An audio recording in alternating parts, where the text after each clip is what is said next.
There are times when, you need, for example, you're looking for a loo. When you do get in, can you get out again? I mean, like, it does sound really silly, but you do feel like one of those clowns that sort of is pretending there's a sheet of mirror, a glass in front of you. You know, it's a bit like that. You're sort of going around the room like this, and to be honest, sometimes you're waiting for your wife to come and say, "Are you still in there? Come on out." Come on. I don't know. Ian Grant, a dentist in Swindon, was diagnosed with dementia at 59 and had to give up work at his practice. We ended up seeing a neurologist at the local hospital, which was not one of my best experiences. And to be honest, then we then spent over a year, trying to find out exactly what was going on. Very much up until now, people have come to their doctors and that's been the last thing probably on the list, dementia. So they've regularly been diagnosed with depression or mental health problems, and sent away. And certainly the people that I've worked with, on the whole, have sometimes gone up to 2 years without getting a formal diagnosis, and it's been heartbreaking. Maria believes that because there are relatively few people with early onset dementia, even after diagnosis, services can be lacking. The problem is often people get a lot of help at the beginning and then they're left to fend for themselves without really being plugged into local services. At the Forget-Me-Not Centre in Swindon, they exclusively support people under 65 with early onset dementia.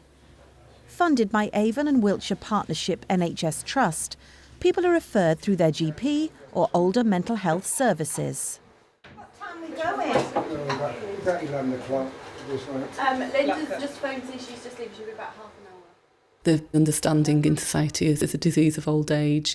So if you're diagnosed in your early 50s or early 60s or even earlier, that's quite devastating. Your expectations of life are different. You're in the full thrust of your adult life. You've often got dependent children. You expect to go on working. You're looking forward to retirement. You still... The financial implications are absolutely enormous. I was suddenly faced with all the angst and the worry of where were we going, what was happening, Ian was referred to the centre and, like all clients, can receive counselling and support if he needs it.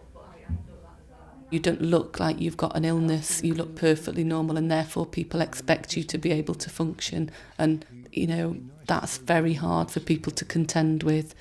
And you can't sit in a dark room and do nothing. You have to engage with life, and that means engaging in the real world, which is really tough.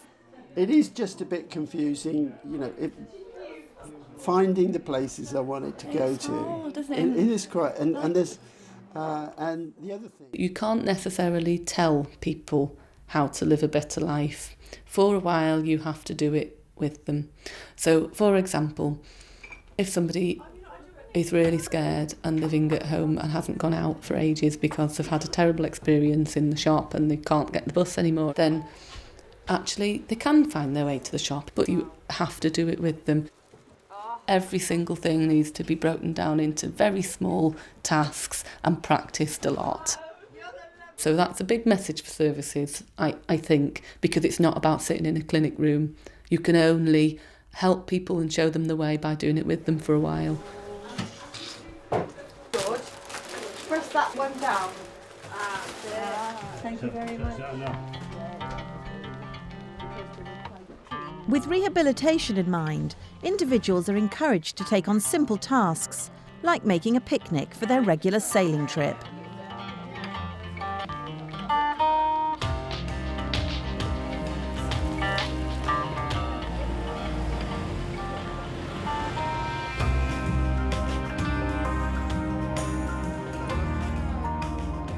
You want a bit of danger in everything, really. nobody wants to be cocooned really, and if we can make it so that some of us are fitter than others, then we can help each other, you know. Step down. That's it. Very well done.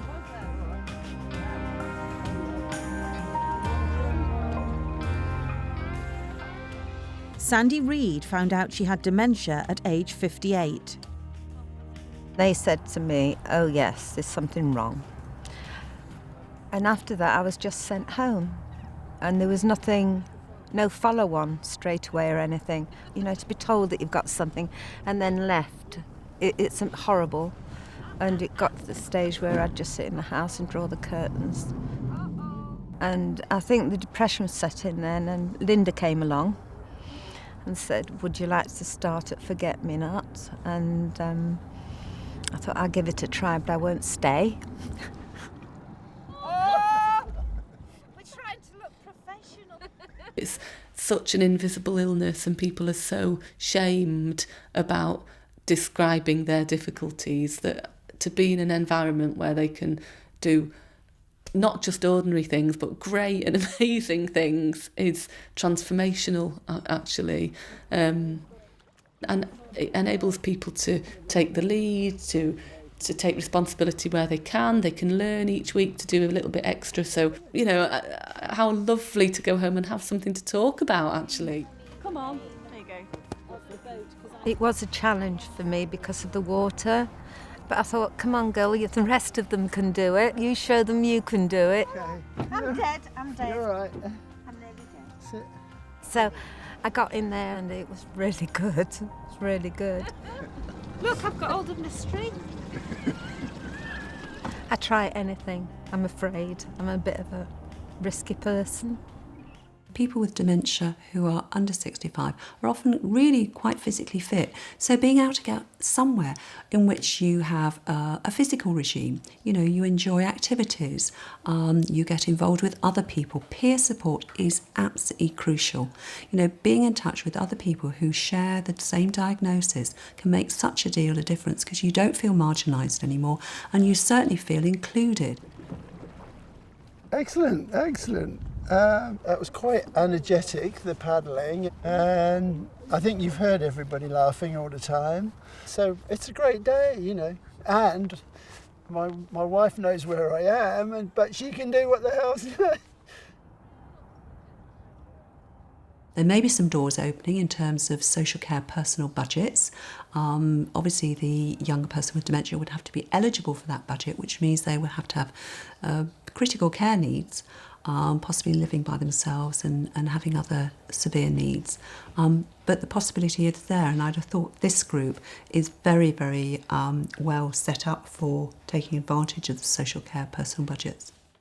Although we are specialist mental health, actually this model is a very, very worthy model, and a model that ought to be embedded in practice across the UK, I think, in dementia care, that fundamentally people are not in any care service unless they're offered opportunities to do what they want to do and supported to do what they want to do.